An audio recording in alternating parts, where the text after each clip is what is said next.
Issue तितली और उसका पति मानी तितला।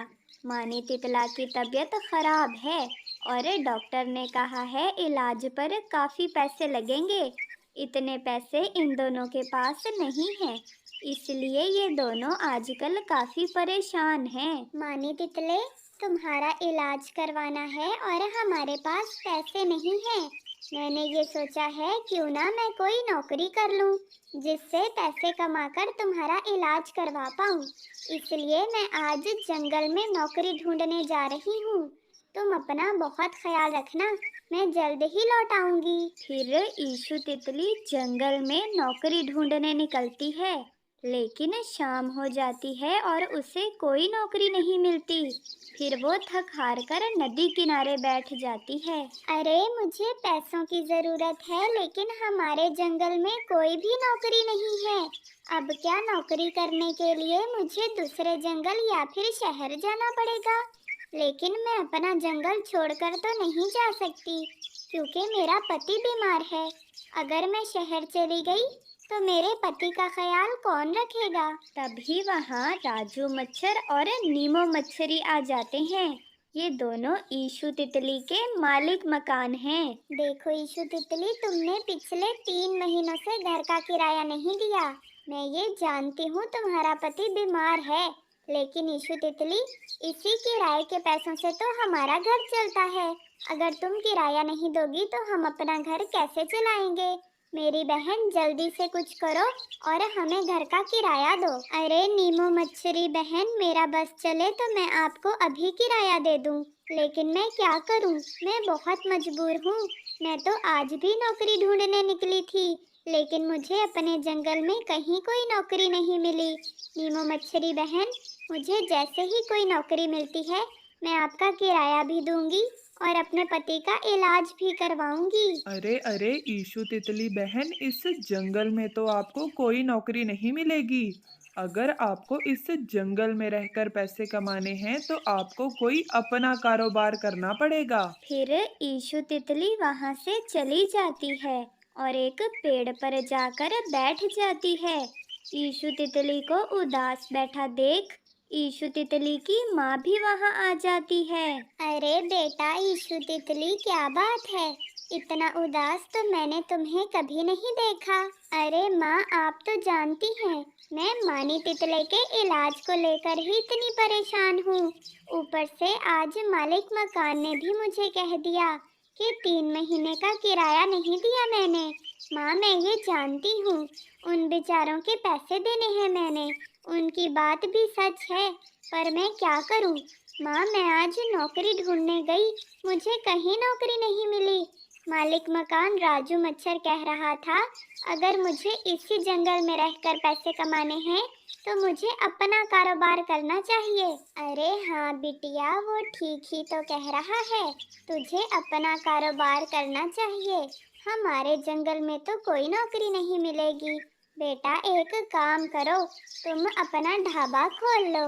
बेटा तुम इतना अच्छा खाना बनाती हो, मेरे पास कुछ जमा पूंजी पड़ी है, वो मैं तुम्हें दे देती हूँ। उन पैसों से तुम अपना ढाबा खोल लो। पैसे कम हैं, लेकिन छोटा मोटा ढाबा खुल ही जाएगा। बेटा जब तुम पैसे कमाना शुरू हो जाओगी तो अपने पति का इलाज भी करवा लेना और घर का किराया भी दे देना। ईशु तितली को अपनी माँ का मशवरा बहुत पसंद आता है। फिर वो अपने घर जाकर अपने पति मानी तितले को बताती है। अरे ईशु तितली, तुम साग पराठा बहुत अच्छा बनाती हो। एक काम करो, तुम साग पराठे का ढाबा खोल लो। एक तो ये ढाबा कम पैसों में खुलेगा, दूसरा सब शौक से खाएंगे। और फिर अगले दिन सुबह ईशु तितली अपना साग पराठे का ढाबा खोल लेती है। आ जाओ आ जाओ आ जाओ, ईशु तितली का मजेदार साग पराठा खा जाओ। जायके में लाजवाब, मजेदार मजेदार। आ जाओ, साग पराठा खा जाओ। ईशु तितली की आवाज सुनकर सबसे पहले उसके मालिक मकान उसके ढाबे पर आ जाते हैं। और ईशु तितली के हाथों का मजेदार साग पराठा खाते हैं। अरे वाह ईशु तितली, तुमने बहुत अच्छा किया अपना ढाबा खोलकर। और तुम्हारा साग पराठा सच में बहुत मजेदार है। देखना अब तुम बहुत जल्द ही पैसे कमा लोगी और अपने पति का इलाज भी करवा पाओगी और हमारा किराया भी दे पाओगी। फिर देखते ही देखते काफी सारे लोग ईशु तितली के ढाबे पर आना शुरू हो जाते हैं और ईशु तितली कुछ ही दिन में काफी पैसे कमा लेती है। फिर वो सबसे पहले अपने मालिक मकान को किराया देती है और फिर अपने पति के इलाज के लिए पैसे जमा करना शुरू कर देती है। अरे मानी तितले, मेरा साग पराठा तो सबको बहुत पसंद आ रहा है। आज ही मैं राजू मच्छर और नीमो मच्छरी को किराया देकर आई हूँ। और देखना अब मैं तुम्हारे इलाज के लिए भी बहुत जल्द पैसे जमा कर लूंगी। और फिर देखते ही देखते कुछ ही समय के बाद ईशु तितली साग पराठा बेचकर इलाज के पैसे भी जमा कर लेती है।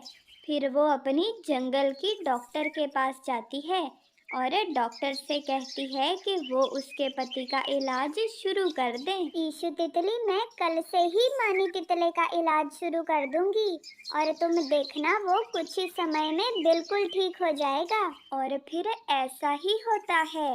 इलाज शुरू होने के कुछ ही समय के बाद मानी तितला बिल्कुल ठीक हो जाता है। अरे मानी तितले, मुझे डॉक्टर हनी बी ने कहा था जब तुम्हारे पति का इलाज शुरू होगा तो देखना वो कुछ ही समय में ठीक हो जाएगा। और देखो मानी तितले, ऐसा ही हुआ। इलाज शुरू होने के कुछ ही समय के बाद तुम बिल्कुल ठीक हो गए हो और मेरी सारी चिंता खत्म हो गई है। मैं तुम्हारी बीमारी को लेकर बहुत परेशान थी। हाँ ईशु तितली, तुम्हारे साग पराठे के ढाबे की वजह से देखो मैं बिल्कुल ठीक हो गया। अब मैं ये सोच रहा हूँ कि हम साग पराठे के ढाबे को एक रेस्टोरेंट में बदल लें। अब हम दोनों मिलकर खूब मेहनत करेंगे अपने साग पराठे के ढाबे पर। और देखना कुछ ही समय में हमारा ये साग पराठे का ढाबा एक बहुत अच्छा रेस्टोरेंट बन जाएगा, जहाँ दूर दूर के जंगल के लोग भी आएंगे हमारा साग पराठा खाने। और फिर वो दोनों अपने साग पराठे के ढाबे पर बहुत मेहनत करते हैं और हंसी खुशी जिंदगी बिताने लगते हैं।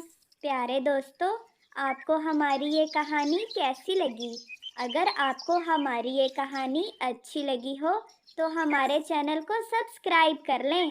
हम अपने चैनल पर अच्छी अच्छी कहानियाँ लाते रहते हैं। आप सबके देखने का बहुत शुक्रिया।